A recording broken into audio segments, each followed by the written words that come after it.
Welcome to Inside Story. AP deputy CM Pawan Kalyan రాజకీయంగా స్థాయి పెంచుకుంటున్నారు. ఎన్డీఏలో భాగస్వామిగా ఉన్న పవన్ తాజా ఢిల్లీ పర్యటన ఆసక్తికరంగా మారింది. వరుసగా కేంద్ర మంత్రులు ప్రధానితో పవన్ భేటీ కావటం మీద మరోవైపు మహారాష్ట్ర ఎన్నికల ఫలితాల్లో పవన్ ప్రభావం పైన చర్చ జరుగుతోంది. మహా విజయం తర్వాత బీజేపీ ముఖ్య నేతల ఆహ్వానం మేరకు పవన్ హస్తిన బాట పట్టడం వెనుక ఆంతర్యమేంటి? కేంద్రం పవన్ కు కీలక బాధ్యతలు అప్పగించబోతోందా? ఈ అనుమానాలకు సమాధానం ఏంటో చూద్దాం.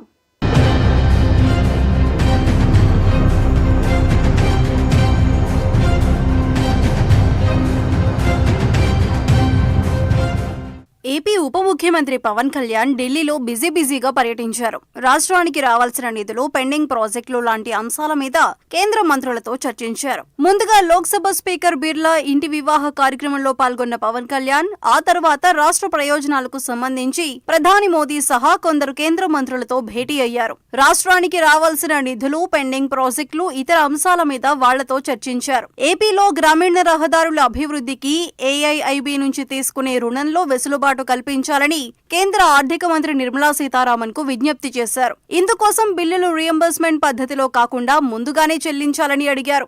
ఏఐఐబి ఇదివరకు ఒప్పుకున్న ప్రకారం 3,835 కోట్లు మంజూరు చేసేలా చూడాలని విన్నవించారు. ఈ పర్యటనలో పర్యాటక సాంస్కృతిక శాఖ మంత్రి గజేంద్ర సింగ్ షెకావత్, కేంద్ర జలశక్తి శాఖ మంత్రి సిఆర్ పాటిల్, రైల్వే మంత్రి అశ్విని వైష్ణవ్, వ్యవసాయ గ్రామీణాభివృద్ధి శాఖ మంత్రి శివరాజ్ సింగ్ చౌహాన్, పంచాయతీరాజ్ శాఖ మంత్రి రాజీవ్ రంజన్ సింగ్ తో పవన్ కళ్యాణ్ సమావేశమయ్యారు. ఆయా శాఖల్లో ఉన్న పెండింగ్ సమస్యల మీద వినతి పత్రాలు సమర్పించారు. ఉపరాష్ట్రపతి జగదీప్ ధన్ఖడ్ ను పవన్ కళ్యాణ్ మర్యాదపూర్వకంగా కలిసి మాట్లాడారు. రాష్ట్ర సమస్యల పరిష్కారానికి కేంద్ర మంత్రులు ఇచ్చిన హామీల పట్ల ఆయన సంతృప్తి వ్యక్తం చేశారు.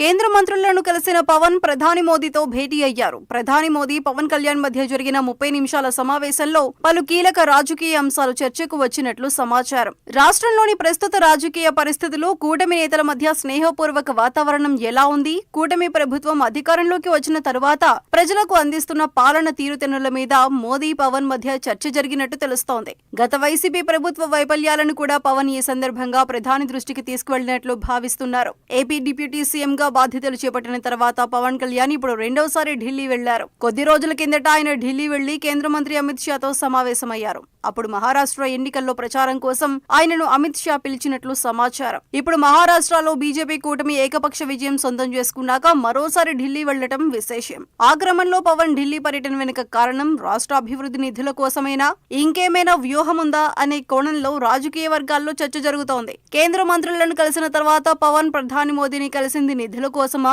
మరేదైనా రాజకీయ కోణముందా అనే చర్చ నడుస్తోంది.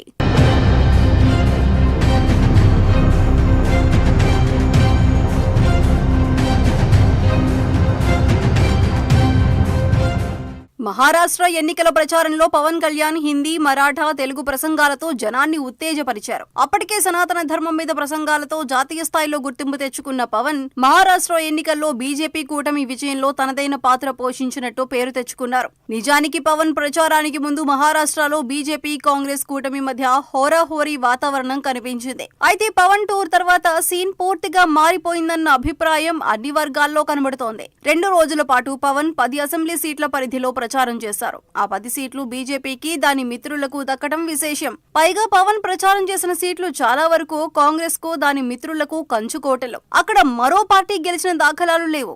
ఆ పరిస్థితుల్లో పవన్ ఎంట్రీతో మహాయుతి గ్రాండ్ విక్టరీ కొట్టడం స్పెషల్ అని అనుకుంటున్నారు. తెలుగు ప్రాంతాల్లో పవన్ చేసిన ప్రచారానికి బ్రహ్మాండమైన ఆదరణ దక్కిందని ఫలితాలు చెబుతున్నాయి. పవన్ ప్రచారం చేయడం వల్లనే ఎన్డీఏకు గట్టి పోటీగా ఉన్న చాలా సీట్లు అనుకూలంగా మారాయన్న విశ్లేషణలున్నాయి. ఆంధ్రప్రదేశ్ ఎన్నికల్లో తన ఇమేజ్ తో జనసేనకు 100% స్ట్రైక్ రేట్ సాధించి యావత్ దేశం దృష్టిని ఆకర్షించిన పవన్ కూటమి విజయంలో కీలక పాత్ర పోషించారు. ఇప్పుడు తెలుగు రాష్ట్రాలకు అవతల కూడా పవన్ చరిష్మా ఉన్నట్టు మహారాష్ట్ర ఎన్నికల ఫలితాలతో తేలిపోయిందని ఆయన అనుచర గణం గట్టిగా వాదిస్తోంది.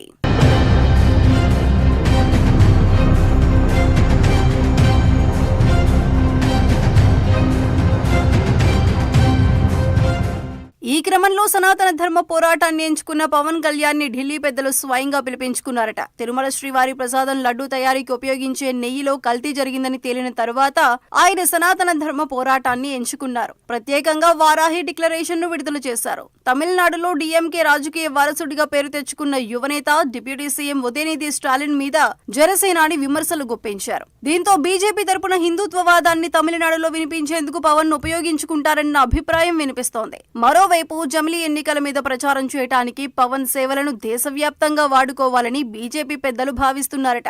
అందుకే మహాఫలితాల తరువాత ఆయన్ని ఢిల్లీ పిలిపించుకుని ప్రత్యేకంగా అభినందించి భవిష్యత్తు వ్యూహాల మీద చర్చించారంటున్నారు. మొత్తంగా చూస్తే పవన్ అంటే రాష్ట్ర రాజకీయాలకి పరిమితం కాదని, జాతీయ స్థాయిని తనకు తానుగా నిరూపించుకోవటానికి అవకాశం ఇచ్చింది మహారాష్ట్ర ఎన్నికల ప్రచారం. రాబోయే రోజుల్లో ఆయనను మరింతగా వాడుకోవటానికి బీజేపీ పథకాలు సిద్ధం చేస్తోందని చెబుతున్నారు. తన అస్తిత్వం కాపాడుకుంటూ బీజేపీతో కలిసి ఆచితూచి అడుగులు వేయటంలో పవన్ కళ్యాణ్ ఏ మేరకు విజయం సాధిస్తారో ముందు తెలుస్తుంది.